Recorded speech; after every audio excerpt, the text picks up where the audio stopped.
যারা আমাদেরকে পরিবর্তন চাই বলে আমাদের সরকারকে ব্যঙ্গ বিদ্রুপ করছে, 34 বছর সিপিএম এর হয়ে যারা মানুষকে অত্যাচারিত করেছে, মানুষকে বন্দুক নলের নিচে বাঁচতে বাধ্য করেছে, আজকে তারা বিজেপির নেতা, তারা পরিবর্তন আনবে।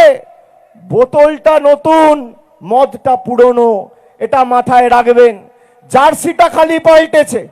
আগে সিপিএম এর হাড়মাত ছিল, এখন বিজেপির জল্লাদ।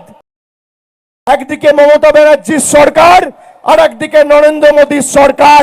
একদিকে আমি থাকবো, আর একদিকে বিজেপির নেতা থাকবে। কে থাকবে, কোথায় থাকবে, কখন থাকবে, কোন সংবাদ মাধ্যমে থাকবে, সময় আপনি বেছে নিন, সংবাদ মাধ্যম বেছে নিন, দিন বেছে নিন, জায়গা বেছে নিন। আপনি মোদির রিপোর্ট কার্ড নিয়ে আসবেন, আর আমি মামাটি মানুষের সরকারের রিপোর্ট কার্ড নিয়ে আসবো।